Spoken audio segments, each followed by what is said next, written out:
नमस्ते स्टूडेंट्स। तो अपन ने चैप्टर चालू किया था सम्मिश्र संख्या। तो इसके अंदर अपन ने ये जाना कि वास्तविक संख्या और काल्पनिक संख्याओं में क्या अंतर था, काल्पनिक संख्याएं क्यों बनाई गई, फिर उसके सॉल्यूशन के लिए आयोटा दिया गया। अपन ने ये दोनों चीज़ें क्यों पढ़ी थी, क्योंकि अपने को सम्मिश्र संख्या पढ़नी थी। अपना जो चैप्टर है वो है सम्मिश्र संख्या। तो मैंने बार बार तुमको बताया है कि सम्मिश्र यानी मिश्रण, यानी ये वास्तविक संख्या और काल्पनिक संख्याओं के मिश्रण से बनती है। तो आज अपन इसकी परिभाषा पढ़ते हैं कि वास्तविक व काल्पनिक संख्याओं के युग्म रूप से बनी संख्या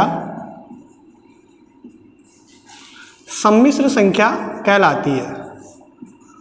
बनी संख्या सम्मिश्र संख्या कहलाती है। ठीक है। फिर दूसरी चीज जो इसमें आती है कि सम्मिश्र संख्या को कैपिटल जेड से व्यक्त करते हैं। किससे करते हैं? कैपिटल जेड से व्यक्त करते हैं। ये प्रदर्शित करने का तरीका है जेड से। ठीक है। यहां जेड बराबर ए प्लस आयोटा बी, ये आपकी सम्मिश्र संख्या का रूप है। ठीक है। स्मॉल ए व स्मॉल बी वास्तविक संख्याएं हैं। स्मॉल ए व स्मॉल बी वास्तविक संख्याएं हैं, या आपको कहीं कहीं ये भी लिखा हुआ मिल सकता है small a comma small b belongs to R. इस चिन्ह को जो मैं बोलता हूँ वो क्या बोलता हूँ? Belongs to. और आर का मतलब रियल नंबर यानी वास्तविक संख्या। तो ए और बी जो है वो आर को बिलोंग करते हैं, यानी आर से आते हैं। आर का मतलब वास्तविक संख्याओं का समुच्चय समूह है। तो यानी स्मॉल ए और स्मॉल बी वास्तविक संख्याएं हैं। तो मैं ये बता रहा हूं आपको कि वास्तविक व काल्पनिक संख्याओं के युग्म रूप से बनी जो संख्या है वो सम्मिश्र संख्या होती है। सम्मिश्र संख्या को जेड से व्यक्त करते हैं, और जेड का मतलब यहाँ पे ए प्लस आयोटा बी होता है। ये भी एक तरह से परिभाषा ही है सम्मिश्र संख्या की कि ए और बी वास्तविक संख्याएं हो तो ए प्लस आयोटा बी रूप की संख्या को सम्मिश्र संख्या कहा जाता है। ठीक है। अब इसमें जो चीज ध्यान रखने वाली है कि इस संख्या के अंदर जो वास्तविक भाग है, वास्तविक भाग किसका? जेड का, वो है ए, और जो जेड का काल्पनिक भाग है, ठीक है, वो है बी। दो चीजें हैं इसमें, ए और बी। ठीक है। तो ए को तो अपन वास्तविक भाग बोलते हैं, ठीक है, और बी को अपन काल्पनिक भाग बोलते हैं। बी तो वैसे तो संख्या वास्तविक है, पर बी के साथ में जैसे ही आयोटा लग जाता है तो ये कैसी बन जाती है? काल्पनिक बन जाती है, यानी ये काल्पनिक वाला भाग है। ठीक है। इसको आप इंग्लिश में ऐसे भी लिखते हैं रियल पार्ट ऑफ जेड यानी आर ई जेड, और इसको लिखते हैं इमेजिनरी पार्ट ऑफ जेड यानी आई एम जेड। तो ये चीज भी आपको ध्यान रखनी है। एग्जाम्पल जैसे 2 + 3 आयोटा, ठीक है, जैसे -1 + √3 आयोटा, जैसे 3 + 4 आयोटा। ठीक है। जैसे आपके पास में -√2 + आयोटा। ये सब कैसी संख्याएं हैं? काल्पनिक संख्याएं हैं। काल्पनिक है कि सम्मिश्र संख्याएं हैं। ठीक है। ये वास्तविक भाग है, ये काल्पनिक भाग है। तो ये संख्या कैसी बन जाती है? सम्मिश्र संख्या बन जाती है ये। ठीक है ना। तो सम्मिश्र संख्या आपको इस तरह की दिखती है, ए प्लस आयोटा बी की तरह की। तो जैसे मैं इसमें बात करूं तो इसमें ए का मान कितना है? 2, और बी का मान कितना है? 3। ठीक है। इसमें ए का मान कितना है? -1, बी का मान कितना है? √3। इसमें a का मान कितना है 3, इसमें b का मान कितना है 4, इसमें a का मान कितना है -√2 और b का मान कितना है, अब आयोटा के साथ तो कुछ दिखाई नहीं दे रहा, तो क्या माना जाएगा 1 माना जाएगा यहाँ पे गुणा में, तो b का मान यहाँ कितना है 1 है। ठीक है, फिर इसके बाद में जो अपने पास अगली जो बात आती है वो ये आती है कि सम्मिश्र संख्या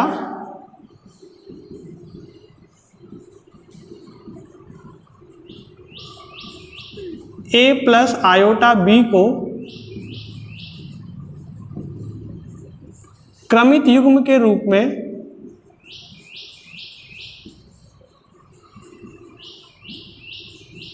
a, b से व्यक्त करते हैं, a, b से व्यक्त करते हैं। ये क्रमित युग्म के रूप में व्यक्त करने का तरीका है। ठीक है ना, जैसे आपके पास में 2 + 3 आयोटा है, तो इसको आप क्रमित युग्म के रूप में कैसे लिखोगे 2, 3। जैसे आपके यहाँ -1 प्लस आयोटा है, तो क्रमित युग्म के रूप में -1, 1 आयोटा के साथ क्या लिया जाएगा 1 लिया जाएगा। ठीक है, अगली जो बात आती है इसमें, यदि सम्मिश्र संख्या z बराबर a प्लस आयोटा b में a बराबर 0 हो, a मतलब कौन शून्य हो गया, वास्तविक भाग शून्य हो गया। ठीक है, तब z एक शुद्ध काल्पनिक संख्या है, तब z एक शुद्ध काल्पनिक संख्या है। a शून्य हो जाए, वास्तविक भाग 0 हो गया, तो z बराबर क्या बचा, आयोटा b बचा, यानी कौन सा भाग बचा, केवल काल्पनिक भाग बचा, तब z को अपन क्या बोलेंगे, शुद्ध काल्पनिक संख्या बोलेंगे। ठीक है, दूसरी इसमें अगला पॉइंट, यदि सम्मिश्र संख्या z बराबर a प्लस आयोटा b में b बराबर 0 हो, तब z एक शुद्ध वास्तविक संख्या है, तब z एक शुद्ध वास्तविक संख्या है। ठीक है, जब a का मान b का मान क्या हो जाए 0, तो कौन सा भाग खत्म हो गया, यहाँ पे काल्पनिक भाग खत्म हो गया, कौन सा भाग बचा, वास्तविक भाग बचा, तो z क्या हो जाएगी, एक आपके पास में शुद्ध वास्तविक संख्या हो जाएगी। ठीक है, फिर इसके अलावा अगला जो पॉइंट आता है, सम्मिश्र संख्याओं के समुच्चय को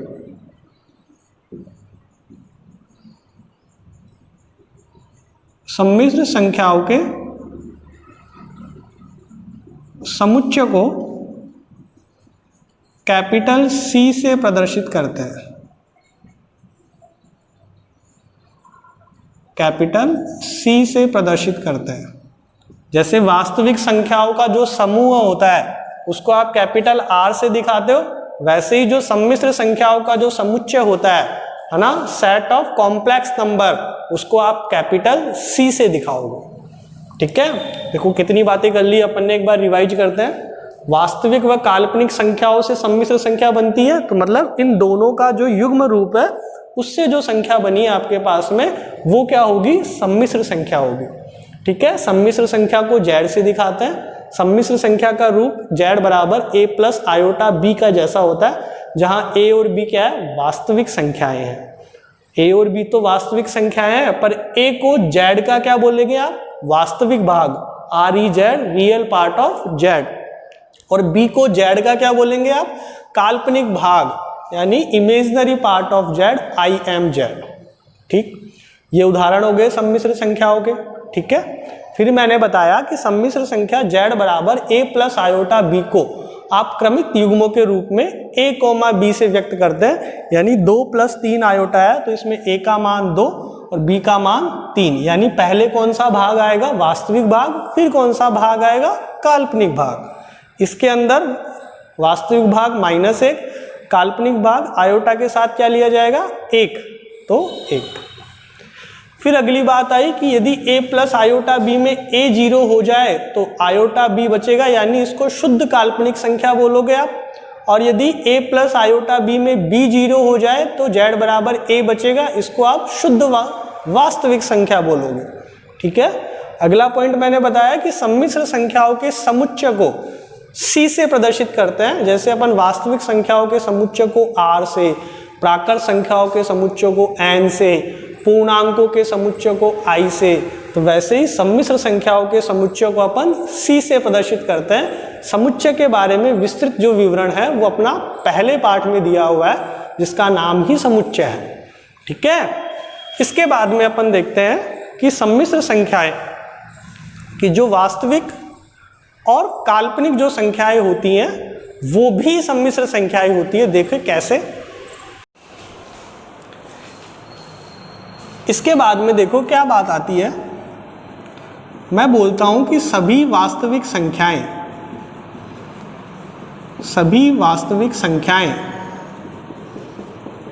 सम्मिश्र संख्या होती है। सभी वास्तविक संख्याएं सम्मिश्र संख्या होती है।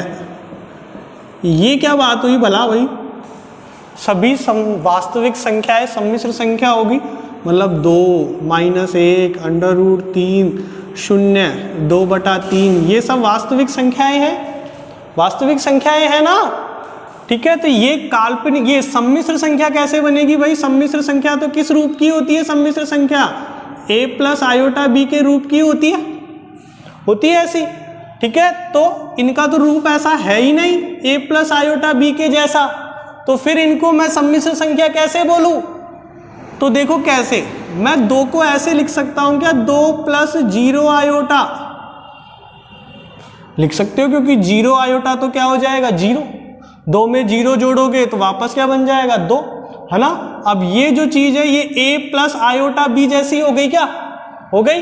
a का मान कितना है यहाँ पे 2, b का मान कितना है यहाँ पे 0। a और b दोनों क्या होने चाहिए थे, वास्तविक भाग संख्याएं होनी चाहिए थी। तो 2 भी वास्तविक है और 0 भी वास्तविक है। तो मैं किसी भी वास्तविक संख्या को इस तरह से लिख सकता हूं। जब इस तरह से लिख सकता हूं किसी संख्या को मैं, तो वो संख्या क्या बन जाएगी, सम्मिश्र बन जाएगी। तो इसलिए सभी वास्तविक संख्याएं क्या होती है, सम्मिश्र संख्याएं होती है। ठीक है। जैसे -1 को मैं लिख लूं -1 + 0 आयोटा, √3 को मैं लिख लूं √3 + 0 आयोटा, 0 को मैं लिख लूं 0 + 0 आयोटा, 2/3 को लिख लूं 2/3 + 0 आयोटा। इस तरह से लिखते जाओ। ठीक है। अगला पॉइंट बनता है सभी काल्पनिक संख्याएं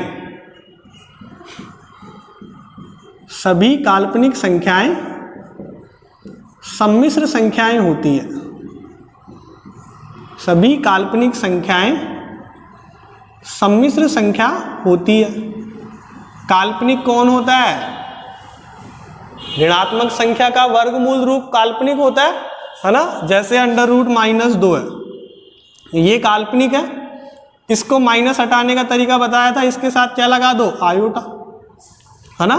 तो मतलब 3 आयोटा माइनस आयोटा, ठीक है, √5 माइनस √5 आयोटा। तो ये कैसी संख्याएं हैं सारी की सारी जिनके साथ आयोटा लगा हुआ है, ये कैसी संख्याएं हैं, काल्पनिक संख्याएं हैं। तो ये सम्मिश्र कैसे बनेगी भाई, सम्मिश्र तो इस तरह की होती है, इनका तो रूप वैसा है ही नहीं। तो मैं इस संख्या को ऐसे लिख दूं क्या, 0 + √2 आयोटा। 0 जोड़ने से कोई फर्क पड़ेगा क्या, नहीं पड़ेगा ना। तो इस संख्या को मैं ऐसे लिख दूं, ऐसे लिखता हूं तो ये रूप कैसा हो जाता है, a + आयोटा b का रूप हो जाता है, जहां a का मान कितना है 0, b का मान कितना है √2। जब इस संख्या को मैं a + आयोटा b के रूप में लिख सकता हूं तो वो संख्या कैसी होगी, सम्मिश्र संख्या होगी। अर्थात सभी काल्पनिक संख्याएं भी क्या होती है, सम्मिश्र संख्याएं होती है। 3 आयोटा को मैं 0 + 3 आयोटा लिख सकता हूं, माइनस आयोटा को मैं 0 - आयोटा लिख सकता हूं, माइनस √5 आयोटा को मैं 0 - √5 आयोटा लिख सकता हूं। इनमें a और b के मान भी बताते जाओ, जैसे ये 2,0, इसमें -1,0, इसमें √3,0, ये क्रमित युग्म का रूप है ना, 0,0, इसमें 2/3, 2/3,0, इसमें 0,√2, इसमें 0,3, इसमें 0,-1, इसमें 0,-√5। ये क्रमित युग्मों का रूप भी हो गया इनका। ठीक है, इसके बाद में मेरा नेक्स्ट पॉइंट है, यदि सम्मिश्र संख्या का मान, यदि सम्मिश्र संख्या का मान 0 हो, तब वास्तविक व काल्पनिक भाग भी 0 होंगे, तब वास्तविक व काल्पनिक भाग भी 0 होंगे। ठीक है, देखो यदि z बराबर 0 है, z का मान 0 है, तो 0 को आप सम्मिश्र संख्या के रूप में कैसे लिखोगे, 0 + 0 आयोटा या आयोटा 0। ठीक है, जब इस तरह से लिखोगे तो इसका वास्तविक भाग भी क्या है, 0 है, और इसका काल्पनिक भाग भी क्या है, 0 है। तो इस वजह से यदि किसी सम्मिश्र संख्या का मान 0 है तो उसका वास्तविक व काल्पनिक भाग भी क्या होंगे, उसके 0 होंगे। ठीक है, तो ये अपने पास में सम्मिश्र संख्या का अपने पास ये बेसिक नॉलेज है। इसके बाद में अपन सम्मिश्र संख्याओं का बीजगणित पढ़ेंगे। तो सम्मिश्र संख्याओं के बीजगणित को पढ़ने से पहले एक चीज और पढ़ें अपन, कि यदि दो सम्मिश्र संख्याएं समान है, यदि दो सम्मिश्र संख्याएं समान है, तब यदि दो सम्मिश्र संख्याएं, यदि दो सम्मिश्र संख्याएं समान हैं, तब उनके वास्तविक व काल्पनिक भाग भी समान होंगे। देखो, यदि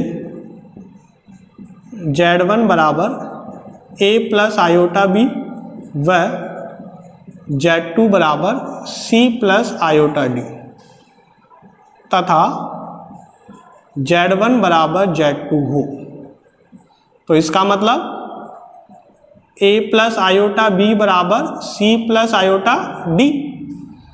तब आप इन दोनों की तुलना करोगे, है ना, तब वास्तविक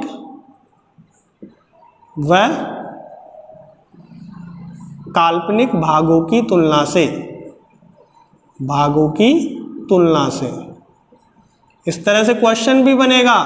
तो वास्तविक भाग आपस में बराबर होंगे, a बराबर c, और काल्पनिक भाग आपस में बराबर होंगे, b बराबर d। यानी दो सम्मिश्र संख्याएं समान है तो उनके वास्तविक व काल्पनिक भाग भी समान होंगे। दो सम्मिश्र संख्याएं a + आयोटा b और c + आयोटा d है, तो a और c बराबर होंगे और b और d बराबर होंगे, है ना। इसके ऊपर क्वेश्चन भी बनता है, जैसे एक छोटा सा क्वेश्चन बता दूं कि यदि x + आयोटा y बराबर -1 + आयोटा, तब x और y के मान बताओ। तो वास्तविक भाग तो कौन होंगे, x और -1, तो x बराबर -1, और काल्पनिक भाग कौन होगा, यहाँ आयोटा के साथ कौन है, y, यहाँ आयोटा के साथ क्या माना जाएगा, 1, तो y का मान 1। ठीक है, तो इस तरह से एक छोटा सा क्वेश्चन भी यहाँ से इस तरह से बन सकता है। इन सब चीज़ों से भी क्वेश्चंस बनेंगे धीरे धीरे आगे। ठीक है, तो इस वीडियो में इतना ही। अगले वीडियो में अपन ये देखेंगे कि दो सम्मिश्र संख्याओं का योग और व्यवकलन कैसे किया जाता है, और योग और व्यवकलन के ऊपर क्या गुणधर्म है सम्मिश्र संख्याओं के। उसके बाद में सम्मिश्र संख्याओं का गुणन भी आएगा, उसके पश्चात सम्मिश्र संख्याओं का भागफल भी आएगा। फिर उसके बाद सम्मिश्र संख्याओं के भी खुद के गुणधर्म है अपने पास, उसका मापांक, उसका संयुग्मी। ठीक है, तो ये नेक्स्ट वीडियोज में देखेंगे। आज के लिए इतना ही, धन्यवाद।